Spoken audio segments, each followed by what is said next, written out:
9 दिन की यात्रा पूरी करके 10वें दिन भिवानी की क्रांतिकारी धरती पर पहुंची आम आदमी पार्टी की बदलाव यात्रा। इस मौके पर यहां पर मौजूद सभी मेरे सम्मानित पिता समान बुजुर्गों, नौजवान साथियों, मातृशक्ति हमारी बहनें, हमारे सभी कार्यकर्ता साथी, हमारे सभी पदाधिकारी साथी, मंच पर बैठे पार्टी के सभी वरिष्ठतम नेतागण, जिले के अध्यक्ष, लोकसभा के अध्यक्ष, प्रदेश के कमेटी के पदाधिकारीगण, हमारे अलग अलग विभाग और प्रकोष्ठों के प्रदेश के अध्यक्षगण, और आज विशेष तौर पर जो हमारे बीच में यहां पर पहुंचे हैं, जो साथी पिछले लगातार 9 दिन से आपकी रागनी कार्यक्रम हर गांव में करते आए, भाई अनिल जी और उनकी पूरी टीम, और रात को 9 बजे चल करके हमारे बुलावे पर यहां पर पहुंचे आम आदमी पार्टी के बहुत ही जुझारू, संघर्षशील साथी, और जिन्होंने किसको हराया? बादलों के दामाद को हराया, प्रताप सिंह कैरों को हराया। 4-4, 5-5 बार के जो विधायक और मंत्री थे उनको हराया, और जो विधायक जिनको हराया वो कैरों के भी, जो पहले मुख्यमंत्री थे, उनके भी बेटे हैं। तो ऐसी शख्सियत को हरा करके आज हमारे बीच में इस बदलाव यात्रा भिवानी में हमारे मुख्य अतिथि के तौर पर यहां पर मौजूद हमारे भाई लालजीत भुल्लर जी, मैं आप सब की तरफ से, अपनी तरफ से, पूरे भिवानी के साथियों की तरफ से उनका भी बहुत बहुत स्वागत और अभिनंदन करता हूं। मैं धन्यवाद करता हूं हमारे भाई नील गर्ग जी जैसे हमारे बहुत से साथी चेयरमैन यहां पर हैं, और सबसे बड़ी बात यह है कि पंजाब के जो साथी जितने भी, जिनको ड्यूटी लगाई गई है, उन्होंने अपनी ड्यूटी को पूरी जिम्मेदारी के साथ निभाया है। भाई जग्गा जी पता नहीं कहाँ है, अभी वो दिखाई नहीं दे रहे। जग्गा जी देखो नीचे बैठे हैं, एक चेयरमैन वहां पर है, और भी कोई चेयरमैन नहीं होगा, एक चेयरमैन यहाँ है। तो चेयरमैन नीचे है और भाई हमारे जैसे कार्यकर्ता, मजदूर, किसान आदमी ऊपर है। ये सबसे बड़ी, यही तो आम आदमी पार्टी है। नहीं तो अभी तक खोए खाए मार के मेरे जैसे को नीचे फेंक देते, जैसे कांग्रेस में करते थे या नहीं करते थे? तो इसलिए साथियों अब तैयार हो जाओ। मेरे मीडिया के साथी भी यहां पर हैं। भाई लालजीत भुल्लर जी ने बड़े विस्तार से चर्चा करी कि किस तरीके से वो आम आदमी का पंजाब के अंदर राज लेकर के आए, सब लोग मिलकर के, कैसे कैसे माहौल बदला। एक समय ऐसा लगने लग गया था कि कांग्रेस दोबारा आ जाएगी, क्योंकि कांग्रेस संघर्ष नहीं कर रही थी साथियों।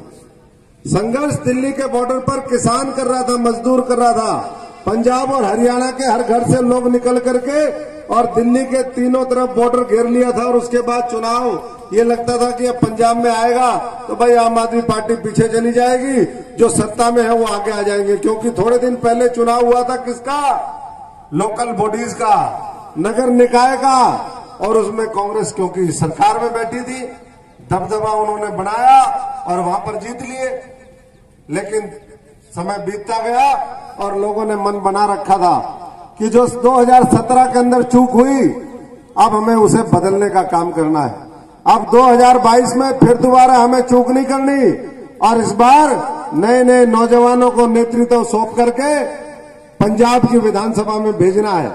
ये लालजीत भुल्लर जी जो आपके सामने बैठे हैं, जब मैं पहली बार इनसे मिला बिजली आंदोलन के दौरान, तो मैंने इनसे पूछा, चंडीगढ़ से हम दोनों भाई एक साथ आए, रास्ते में आते समय गप्पे शप्पे हुए, तो मैंने पूछा आप पहले करते क्या थे?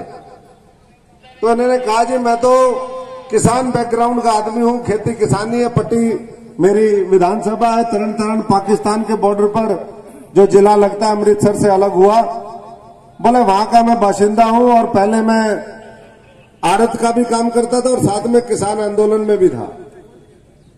और धीरे धीरे मैं आम आदमी पार्टी में सक्रिय हुआ, और एकदम पार्टी ढूंढ ही रही थी कि कोई बढ़िया कैंडिडेट कोई निकल करके आए, और पार्टी ने मुझे मौका दिया। उससे पहले ये जो आड़ती थे, तरन तारण डिस्ट्रिक्ट उनके प्रधान थे और पूरे प्रदेश के महासचिव थे। अब मुझे बताओ, मैं पूछना चाहता हूं आपके माध्यम से, भिवानी या हरियाणा में कोई ऐसा हमारे सामने उदाहरण है? आज से 50 साल पहले ये चीजें संभव होती थी, लेकिन अब संभव नहीं है, क्योंकि परिवारवाद हावी हो गया देश की राजनीति में। जिसका हम उदाहरण दे रहे थे अभी कि इन्होंने उसी परिवारवाद की जो पैदाइश थी उसको वहां पर परास्त किया और बड़े मार्जिन से परास्त किया। तो साथियों, ऐसा ही मौका, ऐसा ही अवसर हरियाणा की हर विधानसभा में आप लोगों को मिले भविष्य में।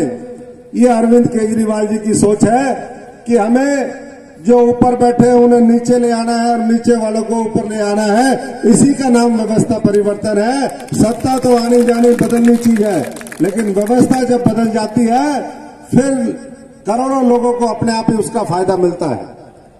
और यही दिल्ली का मॉडल, जो विकास का मॉडल जिसको तैयार किया दिल्ली की प्रयोगशाला में आम आदमी पार्टी ने, अरविंद केजरीवाल जी ने, कि अच्छे स्कूल बना दो, क्योंकि स्कूलों के ऊपर कोई ध्यान नहीं देता है।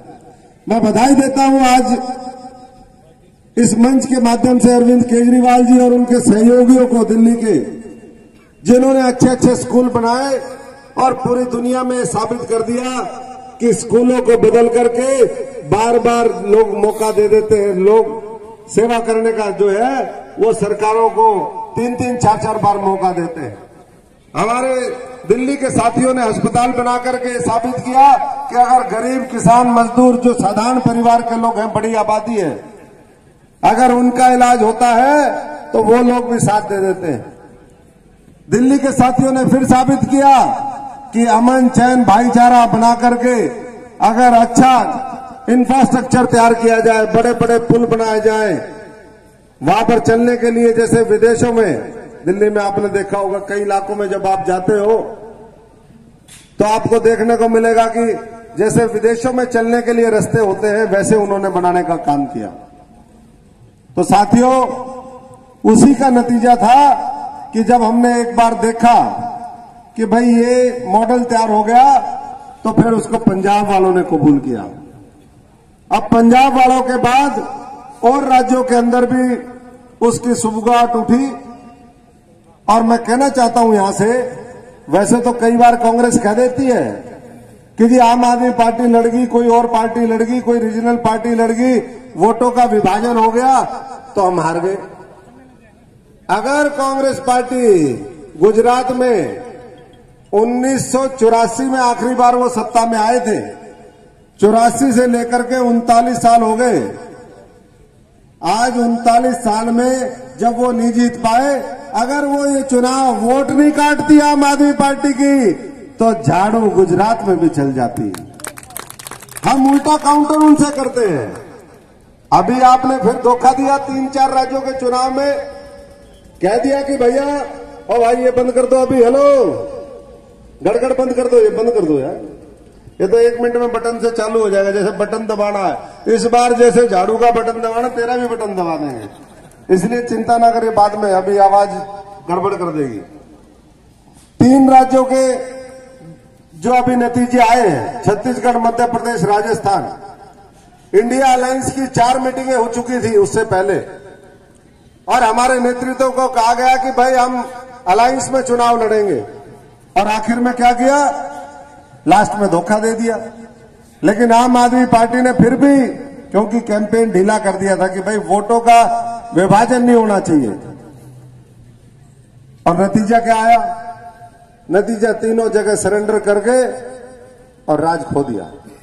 आया हुआ राज खो दिया। लोग बदलना चाहते थे, लोग आज हरियाणा में भी बदलना चाहते हैं, लेकिन किसको लेकर के आएंगे ये तय आप लोगों ने करना है। जो यहां पर लोग हैं, हरियाणा की जनता ने तो मन बना लिया कि हम बदलाव लाएंगे, परिवर्तन लाएंगे, चेंज लाएंगे, ट्रांसफॉर्मेशन होगी, लेकिन आप लोगों ने देखना है कि वो आम आदमी पार्टी के पक्ष में हो, क्योंकि जनता के सबसे करीब कौन है, आप है, आम आदमी है, और जनता के मुद्दे कौन उठा रहा है, आम आदमी उठा रही है। मेरे से लोग पूछ रहे थे कि 10 दिन में आपने क्या देखा, मैंने कहा वैसे तो मैं रोज ही देखता हूं, मैं सड़क का आदमी हूं, जब तक 700-800 किलोमीटर गाड़ी चलना ले तब तक मैं रुकता ही नहीं। सुबह चलते हैं 6-7 बजे, रात के 2 बजे तक घूमते रहते हैं, कई कई जिलों में बुल्लर साहब मैं एक दिन में 9 डिस्ट्रिक्ट भी कर देता हूं कई बार प्रोग्राम के साथ, घुमाई नहीं। हरियाणा में 22 जिले 9 जिले भी कर देता हूं। और एक बार मेरे साथ एक ड्राइवर भाई था हमारा, बोले जी एक दिन मैं चाहता हूं रिकॉर्ड बनाए हम। मैंने कहा कैसा रिकॉर्ड? बोले सुबह शुरू करेंगे और 22 के 22 जिलों में जो है एक ही दिन में प्रोग्राम करेंगे, प्रोग्राम करके 22। मैंने कहा भाई बखस दे। मैंने कहा क्या चाहते हो? तो कहने का मेरा मतलब ये है कि ये जो 10 दिन की यात्रा रही, वैसे तो हम रोज, लेकिन इस 10 दिन की यात्रा में और सघनता के साथ हम लोगों के बीच में गए। लोगों के, किसान गरीब मजदूर का दुख वो सब आप देख रहे हैं। लोग कहते हैं कि जब हमें डीएपी की जरूरत होती है तो डीएपी नहीं मिलती किसान। ये पूरे हरियाणा का रोला है, कोई एक जिले की बात नहीं है, मुख्य तौर पे पूरे हरियाणा की तरफ से आज मैं बात कर रहा हूं। जब यूरिया की जरूरत होती है तो यूरिया नहीं होता। और इसी तरीके से और पंजाब के अंदर जैसे आप लोगों ने, भगवंत मान जी की सरकार ने वहां पर मुआवजा दे दिया, बाढ़ आई तो भेड़ बकरी और मुर्गी तक का मुआवजा दे दिया। हमारे यहाँ किसानों के साथ बड़ा मजाक हुआ है। पहली बात तो मुआवजा दिया नहीं, थोड़ा बहुत जिसको दिया तो उसका कोई औचित्य नहीं बनता, क्योंकि एक यहाँ पर पीपीपी पोर्टल पब्लिक पोर्टल ऐसे कर देते हैं। तो उस पोर्टल की वजह से हमारे यहाँ क्षतिपूर्ति पोर्टल पे बोले चढ़ा दो सारा डाटा। वो क्षतिपूर्ति पोर्टल उन दिनों में चलता ही नहीं था। बाद में पानी उतरने के बाद किसानों ने बो दिया। किसान इंतजार थोड़े करेंगे कि भाई ये सरकार हमारे पर मेहरबान होगी। भैया बंद कर दो, हेलो 1 मिनट बंद कर दो। ये मेहरबान सरकार हमारे पास ऊपर होगी और तब जो है हम पहले इसका गिरदावरी करवाएंगे और तब तक सीजन निकल जाएगा। उसके भरोसे रहते तो बेचारे किसान और मर जाते। आज शहरों और कस्बों की हालत, जहां हम ये नेकी राम, ये ग्राउंड है, इस ग्राउंड का हाल देख लीजिए। ये पार्क है, जमीन किसकी है पता नहीं मुझे, लेकिन कुछ भी हो इसमें ये हाल देखो इसका, बुरा हाल है इसका। वहां पर टॉयलेट कहते हैं जी वो स्वच्छ भारत हो गया जी, ओपन में कोई, अब वहां पर ओपन डेफिकेशन कुछ नहीं होता। हमने टॉयलेट बना दिए। यहां देख लो, यहां तक मेरे को तो बदबू आ रही है। भाई आप कैसे बैठे हो पीछे वाले, आप धन्य हैं, आप धन्य कैसे बैठे? वहां पर आपकी हद छाती है, आपकी टॉलरेंस पावर। भाई हम नहीं टॉलरेट कर सकते और हरियाणा के लोगों को भी टॉलरेट नहीं करना चाहिए इस तरीके से। ऐसे ही सारे शहरों में जब हम जाते हैं कचरा ही कचरा। हम अभी कल गए थे दादरी में वार्ड नंबर 11 एक दरवाजा है, कबाड़ी कॉलोनी है, वहां पर इतनी बदबू है। वहां पर मैं कहता हूं कि कोरोना के 1000 कोरोना मिल जाएंगे, इतने वायरस है वहां पर। और इसीलिए जो है कोरोना हमारा कुछ नहीं बिगाड़ पाया इस देश का, क्योंकि हमारी इम्यूनिटी इतनी स्ट्रांग हो चुकी है। नकारात्मक पहलू है, लेकिन क्या करें, वहीं गंदी नाली है, वहीं टॉयलेट बह रहा है, वहीं किचन है। गरीब आदमी 75 साल में हम लोगों को ढंग से उनका जीवन स्तर ऊपर उठाने के लिए गरीब आदमी को जगह नहीं दे सके। हम कहते हैं हमने 2-2 करोड़ मकान बांट दिए, 10 करोड़ बांट दिए, 18 करोड़ बांट दिए। अब कई बार वो बोलने में भी गड़बड़ हो जाती है। अभी विधानसभा में हमने देखा कृषि मंत्री, वो वहां पर जो शिक्षा मंत्री थे, हो सकता है जुबान से गड़बड़ होगी, बांटा कुछ भी ना हो, बोल देते हो। 18 लाख का 18 करोड़ भी कर सकते हैं, जीरो का ही तो फर्क है। नजर थी कमजोर, मुर्गी को कह गया मोर। तो सारे पूरे उधर का मामला हो। आदमपुर में हम गए, काबरेल गांव के अंदर प्लास्टिक और कूड़ा करकट इतना आ चुका है कि वहां पर बहुत मुश्किल है। जब वो कूड़ा करकट जलता है, ये कहते हैं पराली इकलौता मामला नहीं है। किसानों को बदनाम मत करो, उसको सुविधा दो, उनकी पराली खरीदो, उसका और बढ़िया थे कुछ इस्तेमाल करो। लेकिन जिस तरीके से वो प्लास्टिक जलता है, जगह जगह सर्दियों में टायर जलते हैं, प्लास्टिक जलता है, इतना जहरीला वो है। अगर थोड़ा सा अंदर आप वो ले ले धुआं तो एकदम जो है ब्लॉक हो जाता है नाक वाक, एलर्जी शुरू हो जाती है। होती है नहीं भाइयों? हाँ, ये मत कह देना जी हम दूध दही खाते हैं हमें कुछ नहीं फर्क पड़ता। मैं भी दूध दही खाता हूं, मेरे फर्क पड़ता तो आपके भी पड़ता है। जैसे आप हैं लंबे तो तगड़े, वैसे ही मैं भी हूं। पार्कों की स्थिति, मैं सुबह सुबह पार्कों में सैर करने गया, एक पार्क छोड़ करके मुझे कोई किसी शहर का पार्क ठीक नहीं मिला। और नाम बता देता हूं मैं, हाँसी का पार्क था एक, जिसमें मैं सुबह सैर करने गया, वो ठीक था। ये किरमारा जी बैठे, पूछो हम पार्क में सैर करने गए, हिसार देवीलाल जी के नाम पे बड़ा सा पार्क बना हुआ है। देवीलाल जी के पोतों की सरकार में भी हिस्सेदारी है, लेकिन उसका क्या है, उनके ऊपर कहावत यह है, दादी मर गई अंधेरे में पोती का नाम रोशनी। दादा के नाम पे सरकार में हिस्सेदारी, लेकिन पार्क की बहुत दुर्गति, कुछ नहीं। सब लोग कह रहे थे जी इसका देखो हाल क्या है। और ऐसे ही छोटे छोटे पार्क हो, बड़े पार्क हो, पहली बात तो है नहीं। अभी हम बच्चों से अभी मैं जब यहां पर आया, मैं गांव में गया था, आगे रास्ते में मेरे को लोग मिले, मिथ्याथल और घुसकानी के बीच में क्रिकेट खेलते हुए बच्चे। कहां पर खेल रहे थे? खेत में खेल रहे थे, उस जमीन में जहां पर कुछ नहीं होता, नीचे से सेम का इलाका है, वहां पर बच्चे खेल रहे थे। मैंने कहा मैं भी खेलता हूं। जब खेलने के लिए पहुंचे, मैंने उनसे पूछा, भाई आपको स्टेडियम नहीं है क्या? बोले जी यहां तो स्टेडियम है नहीं। और स्टेडियम भी है तो उनकी बहुत बुरी हालत है, तो हमारे लिए तो ये अच्छा इलाका है, हम इसलिए यहां पर खेल लेते हैं। फिर बोले जी आप कहां से आए हो? फिर साथियों ने बताया, कुछ मेरा इंट्रोडक्शन दिया, कुछ पार्टी का दिया। फिर बोले जी हमारे को बैट और गिंडू चाहिए। गिंडू मतलब बॉल। तो बोले 2 बैट और 2 गिंडू चाहिए। तो हमने कहा भाई 2 बैट और 2 गिंडू अभी दे के ही जाएंगे आपको। तो जो उनका बनता था वो गिंडू और बैट दोनों का दे करके आए, क्योंकि बच्चे खेलेंगे नहीं तो स्वस्थ कहां से रहेंगे? ना ये पढ़ाते, ना खिलाते, ना उनको कुछ और दिखाते। डंकी फिल्म दिखाओ डंकी किस तरीके से क्या हो रहा है देश के अंदर। देश में आज पंजाब, हरियाणा, ये जो पूरा इलाका है, जो इस देश के अंदर कृषि क्रांति लेकर के आया है, ग्रीन रेवोल्यूशन जो लेकर के आया, हरित क्रांति, आज उनके बच्चे उसी जमीन को बेच के, जिससे पूरी देश का, दुनिया का पेट पालने का काम करते थे, जिससे हमने अनाज के भंडार भरे, और जिससे आज मोदी जी और उनकी सरकार ये कहती है कि हम 80 करोड़ लोगों को राशन फ्री दे रहे हैं। पहली बात तो 80 करोड़ लोगों को देने की जरूरत ही नहीं पड़ती अगर देश ने तरक्की करी होती तो। ये सच है या नहीं भाइयों? और अगर उस जमीन पे जिन्होंने अन्न पैदा किया, उनके साथ आपने क्या किया? उनके बच्चों को नशे की तरफ धकेल दिया।